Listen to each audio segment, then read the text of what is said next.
Hi everyone, in this video we are going to install the Atmel Studio 7 and then use it to write an assembly code for the ATmega328P microcontroller and simulate its execution. The ATmega328P microcontroller is a very popular microcontroller that you can find on the Arduino Uno board.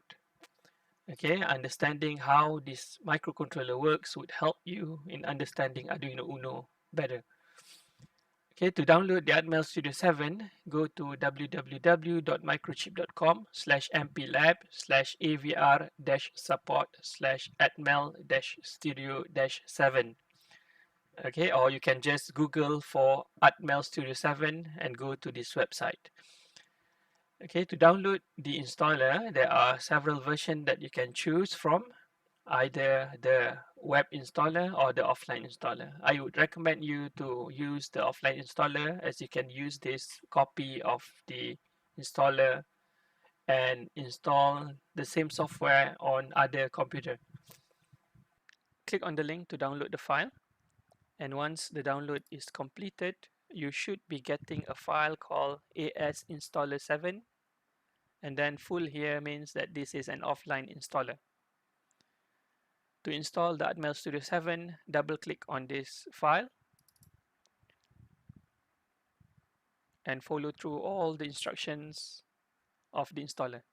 First, agree to the license terms and conditions, and then choose whether you want to send the anonymous information or not.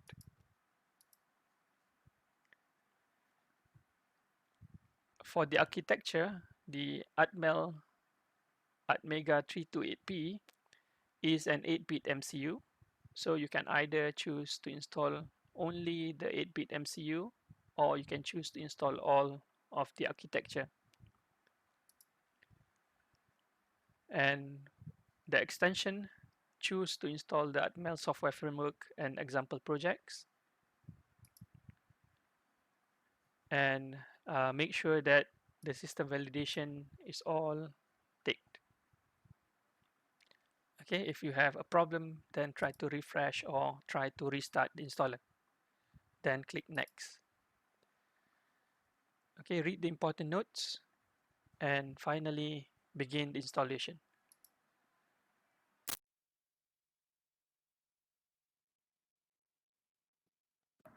Okay, so we are done with the installation, and just to note, depending on your computer, the installer might install other software such as Visual Studio for you. And we can then straight away launch the Atmel Studio 7 by clicking on this box and click close.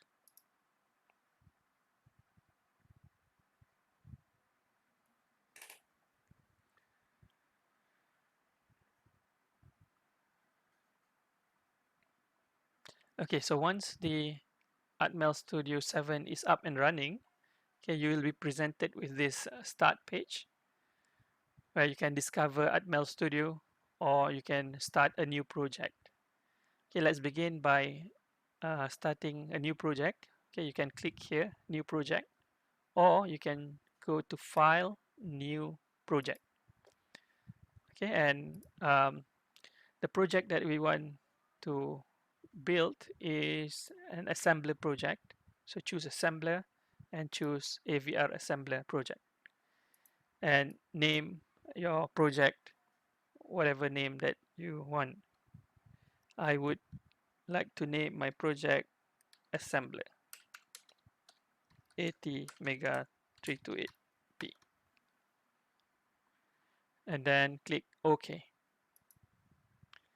For the device family, choose ATmega and look for the ATmega328P here down. Okay, and as you can see on the right hand side, okay, you can look for the information related to ATmega328P, okay, through this data sheets or through the device page, and then click OK. So once the project is loaded, you will be presented with the main.asm.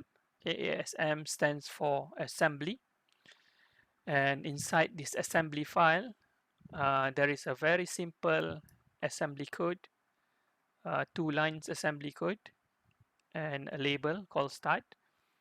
Okay, where this assembly do an increment of R16, and after that jump to a label called start. Okay, so the execution of this assembly is that it will increase R16 and then repeat back to start. That means it will be repeating this increment of R16 forever. Okay, let's start by trying to simulate what happens inside the microcontroller when this code runs. Okay, we can do that by clicking on the start debugging. Okay, when you click on debug, the Atmel Studio will ask you for a tool or interface that is connected to your ATmega328P. And since we are just trying to do a simulations here and we don't have any debugging tools available, so we will choose to debug the code through simulator. Okay, click on continue and then choose uh, simulator as your debugger or programmer. Okay, choose a simulator. Okay, we return back to the main.sm and then try to click on the start debugging again. And you can see now the simulator is running. Okay, what the simulator is doing is that it is executing these codes, okay, line by line, okay, in an infinite loop, non-stop, because there's no stop to this program.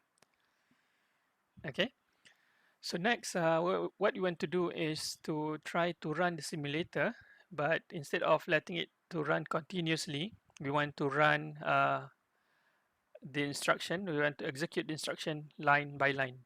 Okay, and in order to do this, we have to use the step into debug command. Okay, that means we don't debug continuously. We step into the instruction one by one. Okay, when I press on step into, you'll see this yellow arrow. Okay, the yellow arrow points to the next instruction that will be executed when we step into. Okay, as you can see now, R16 is 0. Okay, when I click on step into, okay, the instruction INCR16 has been executed, and the yellow pointer is now points to the next instruction, which is RJump start. And you can also see the content of R16 has been increased by 1. And if we step into again, okay, it'll go back to INCR16 because we jump back to the label start. Okay, and if I execute R16 again, R16's now become 2. Okay, and if we step continuously, you can see that the program is basically an infinite loop program. Okay, so what we want to do next is to configure this sub windows at the bottom, okay, so that we can see values such as R16 or what is inside the memory of the processes from these windows. First, what you can do is to go to debug and then window and choose the processor status. We like to see the processor status. Okay, and then you can once the window popped up, you can actually move this window, okay, and place it somewhere at the bottom. I like to put it down here. Okay, now you have the processor status there. And from this processor status, okay, you can see the program counter.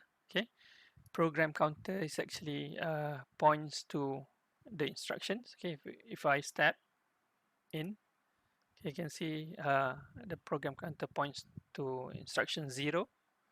Step again points to 1. And then if I step again without jumping, it should points to number 2. But now, since we are in a loop, we will go and point to back to 0. Okay, and you can also see the cycle counter. Okay, this is the clock cycles of the executions. So uh, the more you press, the more the clock cycle increase. Okay, you can also see the status registers. Okay, status registers is a register that shows you the status of the ALU operations.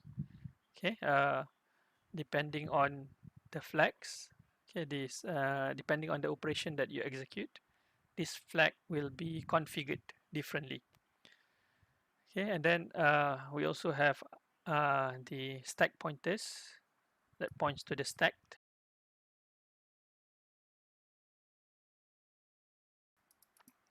And more importantly, you can also view these registers. Okay, if I bring this up slightly, you can see the register. Okay, and this is the register that we are looking at, the R16. Okay, the value is 1B, which is similar, okay, to decimal of 27. 1B is a hexadecimal value and 27 is the decimal. Okay, and as you can see, you have R0 for registers up to R31. Okay, there are 32 registers inside the ATmega328P microprocessor or microcontroller. Okay, so that is how we install the Atmel Studio 7 and then create an assembler project and then use it to simulate the execution of an assembly codes. Okay, in the next video, I will be sharing on the details view of the Atmega 328P, okay, the block diagrams, what is inside the Atmega 328P microprocessor, the AVR processor, okay, and how we can configure uh, the window down below so that we can view the important memory, okay, the flash and the data memory of the AVR processor of the Atmega 328P. Okay, thank you.